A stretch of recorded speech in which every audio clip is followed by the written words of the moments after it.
ছোট্ট বন্ধুরা, আমরা যদি প্রথম শ্রেণীর গণিত বইয়ের ৫১ পৃষ্ঠার একদম উপরে লক্ষ্য করি, এখানে শুরুতেই আমাদের বলা হয়েছে খালি ঘরে সংখ্যা লিখি। আমাদের কি বলা হয়েছে? খালি ঘরে সংখ্যা লিখি। অর্থাৎ এই নিচে আমরা যে খালি ঘরগুলো দেখতে পাচ্ছি, এই খালি ঘরগুলোতে সঠিক যে সংখ্যাটি বসবে সেটি বের করে আমাদের লিখতে হবে, তাই না? দেখো, খুবই সহজ কিন্তু অঙ্কগুলো। আমরা প্রথমে দেখতে পাচ্ছি কি ৮ বিয়োগ, তারপরে একটি খালি ঘর দেখতে পাচ্ছি সমান ৫। আচ্ছা, তাহলে ৮ থেকে কত বিয়োগ করলে আমাদের ৫ হয় এটি বের করতে হবে, তাই না? তাহলে আমরা এটিকে কিভাবে বের করব? আমরা এই পাশে যে চিত্র রয়েছে এটিকে লক্ষ্য করেও কিন্তু আমরা বের করতে পারি। কিভাবে? দেখো, প্রথমে রয়েছে ৮। এই ৮-এর জন্য আমরা কিন্তু এই জায়গাতে প্রথমে ৮টি ব্লক দেখতে পাচ্ছি। ১টি, ২টি, ৩টি, ৪টি, ৫টি, ৬টি, ৭টি, ৮টি। কয়টি? ৮টি। ৮টি থেকে আমরা এই দেখো এখানে কিন্তু একটি তীর দেখতে পাচ্ছি, তাই না? এই তীরের ভিতরে যে কয়টি ব্লক রয়েছে এই কয়টি ব্লককেই কিন্তু আমরা বিয়োগ করেছি। ঠিক আছে? তাহলে এখানে এই তীরের ভিতরে কয়টি ব্লক রয়েছে? ১টি, ২টি, ৩টি। ৩টি, এই জন্য এখানে আমরা লিখে দেব ৩। কত লিখবো? এখানে আমরা লিখব ৩। ঠিক আছে? ৮ বিয়োগ ৩ সমান হচ্ছে কত? ৫। এই যে ৮টি থেকে যদি ৩টি আমরা বিয়োগ করে দেই, তাহলে তোমরা গণনা করলে দেখবে যে এখানে আরও ৫টি ব্লক কিন্তু রয়েছে। ঠিক আছে?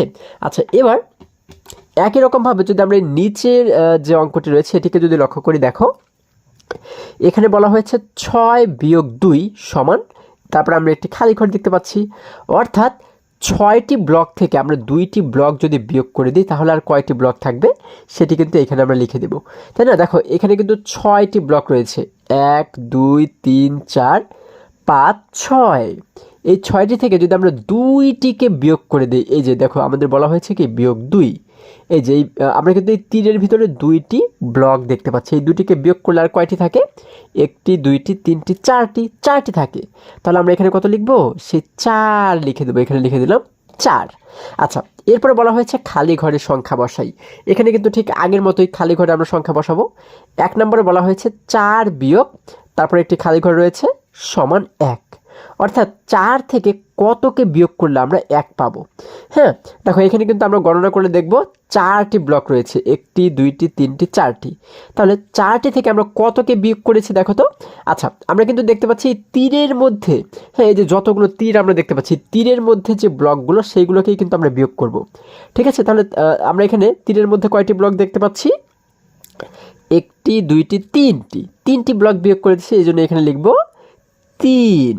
৪ বিয়োগ ৩ সমান হচ্ছে ১। এবার ২ নম্বরে বলা হয়েছে কি ৬ বিয়োগ খালি ঘর সমান ৪। তাহলে ৬ থেকে আমরা এবারে কতকে বিয়োগ করব? এই যে আমরা জানি তীরের ভিতরে যে ব্লকগুলো থাকে সেইগুলোকেই কিন্তু আমরা বিয়োগ করি, তাই না? তাহলে কয়টি রয়েছে দেখো তো তীরের মধ্যে? ১টি, ২টি। ২টিকে কিন্তু আমরা কি করব? বিয়োগ করব। আমরা এখানে লিখে দেব ২। ৬ বিয়োগ ২ সমান হচ্ছে ৪। আচ্ছা, এবার ৩ নম্বরে আমাদের কি বলা হয়েছে দেখো, যদি একটু নিচে আমরা লক্ষ্য করি। ৩ নম্বরে বলা হয়েছে ৯ বিয়োগ খালি ঘর সমান ৬। তাহলে ৯ থেকে এবার আমরা কতকে বিয়োগ করব? এই দেখো এইখানে ৯টি ব্লক কিন্তু তোমরা গণনা করলে দেখতে পাবে। ঠিক আছে? ৯টি থেকে আমরা বিয়োগ করব কয়টিকে? এই যে এই তীরের মধ্যে যে কয়টি আছে, কত আছে দেখো তো? ১টি, ২টি, ৩টি। এই ৩টিকে আমরা বিয়োগ করব, তাই না? তাহলে আমরা এখানে লিখে দেব ৩। ৯ বিয়োগ ৩ সমান হচ্ছে কত? ৬। তাহলে আমরা এই ৩টিকে বিয়োগ করলে আমরা কিন্তু এইখানে এই ৬টি ব্লক পাবো। ঠিক আছে? এটি হচ্ছে আমাদের উত্তর। এবার ৪ নম্বরে বলা হয়েছে ৭ বিয়োগ ৪। অর্থাৎ এইখানে কিন্তু ৭টি ব্লক তোমরা গণনা করলে দেখতে পাবে। এই ৭টি থেকে আমরা এই যে তীরের মধ্যে কিন্তু কয়টি রয়েছে? ১টি, ২টি, ৩টি, ৪টি। ৪টি ব্লক রয়েছে। ৭টি থেকে তোমরা যদি ৪টিকে বিয়োগ করো তাহলে আর কত থাকবে সেটি কিন্তু আমাদের এখানে বের করতে হবে, তাই না? ৭ থেকে যদি ৪টি চলে যায় তাহলে কয়টি থাকবে? এই দেখো, ৭টি থেকে ৪টি যদি আমরা বিয়োগ করে দিই তাহলে আর এই যে এই কয়টি থাকবে, তাই না? এখানে কয়টি রয়েছে দেখো? ১টি, ২টি, ৩টি। তাহলে আমরা এখানে লিখে দিলাম ৩। এবার ৫ নম্বরে বলা হয়েছে ১০ বিয়োগ ২ সমান, আমরা এখানে একটি খালি ঘর দেখতে পাচ্ছি। তাহলে এখানে ১০টি ব্লক রয়েছে। ১০টি থেকে আমরা বিয়োগ করেছি কয়টি? ২টি। এই যে এই দেখো তীরের মধ্যে রয়েছে কয়টি? ১টি, ২টি। এই ২টিকে আমরা বিয়োগ করেছি। এই ২টি বিয়োগ করলে আর বাকি থাকে কতটি? এখানে যদি গণনা করি দেখো, ১, ২, ৩, ৪, ৫, ৬, ৭, ৮। কয়টি? ৮টি বাকি থাকে। তাহলে আমরা এখানে লিখে দেব 8। কত লিখব? 8 লিখে দিলাম। আচ্ছা, তাহলে কিন্তু আমাদের সমাধান করা হয়ে গেল। এবার যদি আরেকটু নিচে আমরা চলে যাই, এখানে বলা হয়েছে কি ছবি দেখে বিয়োগ করি। আচ্ছা, আমাদের এই ছবি দেখে দেখে বিয়োগ করতে হবে। হ্যাঁ, দেখো 1 নম্বরে আমরা দেখতে পাচ্ছি এখানে কিন্তু এই প্রথম সারিতে হ্যাঁ মোট এই যে আমরা কিন্তু অনেকগুলো বৃত্ত দেখতে পাচ্ছি, তাই না? গোল গোল আমরা কিছু চিত্র মানে ছবি দেখতে পাচ্ছি। তাহলে দেখো তো এখানে মোট এখান থেকে শুরু করে এই পর্যন্ত এই যে ফাঁকা একটি গোল চিহ্ন আমরা দেখতে পাচ্ছি, এই পর্যন্ত মোট কয়টি বৃত্ত এখানে রয়েছে? 1 2 3 4 5 6 7, কয়টি? এই পর্যন্ত 7টি কিন্তু রয়েছে, তাই না? 7টি থেকে আমরা এই যে দেখো এই যে কয়টি খালি আমরা দেখতে পাবো, অর্থাৎ আমরা মনে করবো যে সেই কয়টিকে আমরা বিয়োগ করেছি। ঠিক আছে, এখানে কয়টি খালি দেখতে পাচ্ছি? আমরা দেখতে পাচ্ছি একটি মাত্র খালি রয়েছে, যার কারণে দেখো 7টি থেকে আমরা বিয়োগ করেছি কয়টি? একটি খালি, এই জন্য 7 থেকে বিয়োগ করেছি একটিকে। যখন একটিকে বিয়োগ করলাম তখন আর কয়টি থাকলো এখানে? দেখো এই 7টি থেকে যদি আমরা এই একটিকে যদি আমরা সরিয়ে ফেলি তাহলে আর কয়টি থাকলো? দেখো যেগুলো ভরাট করা রয়েছে আমরা এগুলোকে গণনা করব। 1 2 3 4 5 6, কত? 6। তাহলে আমরা এখানে দেখতে পাচ্ছি রয়েছে 6। ঠিক আছে, এবার দেখো এইখানেও কিন্তু এই শুরু থেকে এই পর্যন্ত 7টি রয়েছে, এই লাইনেও 7টি করে রয়েছে, তাই না? তাহলে এখানে আমরা এবার 7টি থেকে কয়টা বিয়োগ করব? কয়টা খালি রয়েছে? 1টা 2টা। তাহলে 2টি যেহেতু খালি রয়েছে তাহলে 7 থেকে বিয়োগ করব 2। তাহলে দেখো 7 বিয়োগ 2, তাহলে 2টিকে বিয়োগ করলে আর কয়টি থাকে? আমরা এইটিকে গণনা করে কিন্তু এই শেষের ঘরে লিখে দেব। 1 2 3 4 5, কত হয়? 5। এই 5কে লিখে দিলাম শেষের ঘরে। এবার আবারও দেখো এখানে কিন্তু আমরা দেখতে পাচ্ছি 7টা, তাই না? প্রত্যেক লাইনে কিন্তু 7টা করে রয়েছে, তোমরা কিন্তু গণনা করলে দেখতে পাবে। তাহলে আমরা প্রথমে লিখবো হচ্ছে 7 বিয়োগ, এখন 7 থেকে আমরা বিয়োগ করবো কয়টিকে? কয়টি খালি রয়েছে দেখো? 1টি 2টি 3টি খালি রয়েছে, এই জন্য লিখবো আমরা 3। এখন 3টি আমরা যদি বিয়োগ করে দিই তাহলে আর কয়টি এখানে থেকে গেল? 1টি 2টি 3টি 4টি, আমরা এখানে লিখে দেবো 4, লিখে দিলাম 4। এটিকে সমাধান করা হয়ে গেল। এবার যদি আরেকটু নিচে লক্ষ্য করি, এই লাইনে কয়টি রয়েছে? এই লাইনেও কিন্তু 7টি রয়েছে, প্রত্যেকটি লাইনে 7টি রয়েছে। আমরা কিন্তু এই যে শুরুতে দেখো 7 7 7, এই প্রত্যেকটি জায়গাতে আমরা কিন্তু শুরুতে 7 লিখব।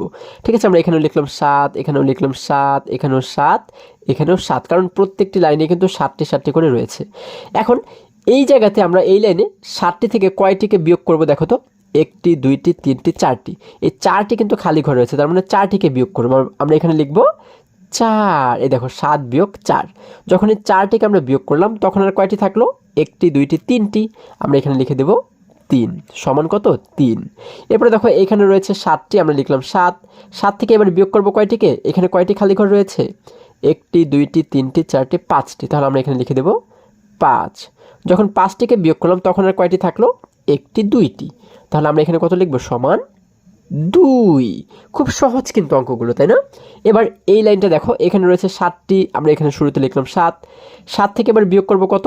আমরা এই খালি ঘর যদি গণনা করি দেখো তো কয়টি রয়েছে? 1টি 2টি 3টি 4টি 5টি 6টি, তাহলে লিখব 6। 6টিকে বিয়োগ করলে আর থাকলো কয়টি? 1টি, তাহলে এই 1টিকে লিখবো আমরা এই জায়গাতে। এবার দেখো এখানে রয়েছে 7টি, আমরা লিখলাম 7 থেকে বিয়োগ করব কয়টিকে? দেখো তো কয়টি খালি ঘর রয়েছে? 1 2 3 4 5 6 7, 7টি কিন্তু খালি ঘর রয়েছে, মানে 7টিকেই কিন্তু আমরা বিয়োগ করেছি। তাহলে 7 বিয়োগ এখানে লিখবো কত? 7 থেকে আমরা 7কেই বিয়োগ করে দিলাম। তাহলে 7 থেকে যদি 7কেই আমরা বিয়োগ করে দিই আর কি একটিও থাকে? না বন্ধুরা, একটি ঘরে কিন্তু দেখো যে এরকম কিন্তু আমরা দেখতে পাচ্ছি না। তার মানে কি লিখবো? যখন একটিও না থাকবে তখন সেটিকে বলা হয় 0। আমরা লিখে দিলাম 0। ঠিক আছে, তাহলে দেখো কত সহজে আমরা প্রত্যেকটি অঙ্ক সমাধান করে ফেললাম। আশা করি আজকের সমস্ত অঙ্কগুলো তোমরা খুবই সহজে এবং খুবই সুন্দরভাবে বুঝতে পেরেছো। বন্ধুরা, আজকে আমাদের এই পর্যন্তই। আবারও দেখা হবে পরবর্তী ভিডিওতে। আর হ্যাঁ, তোমরা যদি আমার চ্যানেলে নতুন হয়ে থাকো তাহলে এখনই চ্যানেলটি সাবস্ক্রাইব করে পাশে থাকো, যেন আমার যে কোনো ভিডিও আপলোড করার সাথে সাথে খুব সহজেই তোমরা সেটি পেতে পারো। সকলে ভালো থাকো, সুস্থ সবল থাকো, এই কামনা করে শেষ করছি। ধন্যবাদ সকলকে।